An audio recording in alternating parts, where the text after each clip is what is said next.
Greetings, everybody, and welcome back to episode number 2 of the Junior Multimedia Chronicles. This time with our look at the Mighty Ducks collection.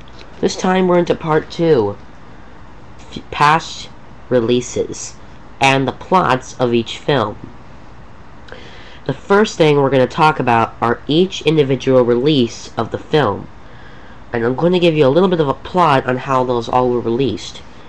I know this jersey is shrinking, but hey, it's the only one I got, and it's also my prized Ducks possession. Let me just give you a good zoom in on that symbol. But more importantly, let's get started. Let's start off with the first film. Basically, the original film of the Mighty Ducks, it was about Emilio Estevez, who in this film, Gordon Bombay. He's basically a professional lawyer for the state of Minnesota. And he is quite professional. He's really good. And, what happens is, he is, caught drunk driving. And it's sentenced to 52 hours of community service, I think. I don't remember. I think it was 52 days. I don't remember. But more importantly, he was sentenced to coach Pee Wee hockey. In this case, these lowlifes, who were just called District 5. And to make matters worse, he goes up against his old coach rival, Jack Riley, the guy who coached him to victory in the original series that he played in.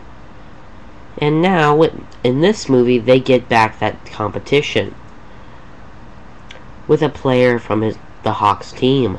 They get Adam Banks, who is seen in all 3 films. Now, a sad thing about number 1 is that we only see some characters for once and only time. We see Tommy and Terry for the only time. The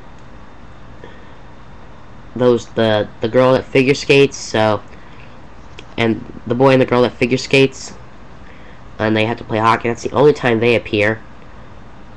We lose Jesse Hall, and he only appears in number 2. Then in number 3, we only get the players from D2. We only get the new guys from D2, and some of the original players. Anyone in the original team that didn't quit. But we lost Hall, though. The Halls. And we also lost Carp, before I forget. And that's kind of the point of number 2, where we get some new players for the Ducks team. And that's also where this one jersey that I'm wearing right now debuted. So you can tell that we have the new symbol. This is where that jersey originated. Yeah.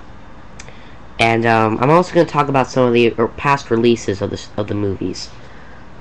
Just kind of a quote back. Let me just take them out. Here are all 3 films. All of them. Now, each film, at least the original one, it didn't get much of a deluxe treatment because not many people liked it when it came out. Because not many people liked sports movies. But when they learned it got a sequel and it got an NHL team named after it, it definitely got a lot more fandom. And as you can tell right there on the top, if I don't get much glare, it says a definite winner. And it's a comedy film, actually, not a hockey film. And if someone could tell me when this movie was made, because I've searched this entire case, top to bottom, and I can't even find it. And something I don't now, yeah, these guys were originally just sucking like hell when they came out. But, when it got a sequel, D2 right here, that's where this got a lot more popularity, so they could see some of the changes. Oh, wrong face. But D2 takes place like 2 or 3 years after the events of this, where they're in their teenager years and Hans, renamed Jan, is badly running the hockey shop. Like, no one's even shopping there, and Gordon Bombay and the Ducks have been selected to represent Team USA in the Junior Goodwill Games. And again, we get those new players. Luis Mendoza, Julie the Cat Gaffney, Dwayne Robertson, Dean Portman, Ken Wu, and later on, Russ Tyler. But that's also where the Bash Brothers originated, for those of you who are wondering.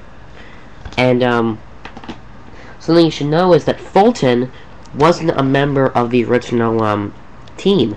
He joined the Ducks when, just driving through town, Gordon Bombay saw him with his really fast, hard hockey shot, and he thought he should join the team. And that's kind of where he got started. And Dean Portman was one of the new guys to kind of give a best friend to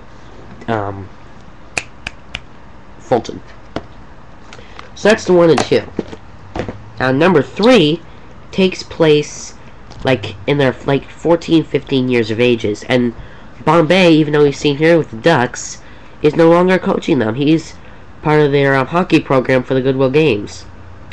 But a good thing is that the team has actually gotten a worldwide Anaheim Mighty Ducks hockey team, which is where it started today.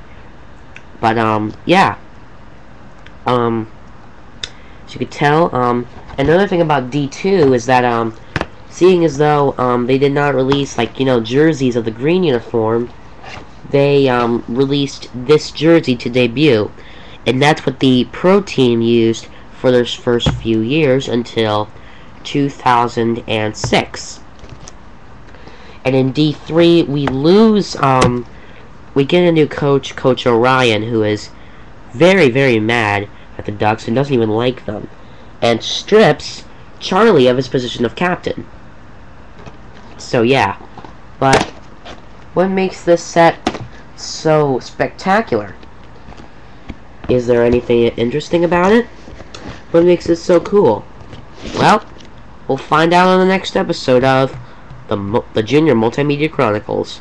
Till then, this is me, signing off.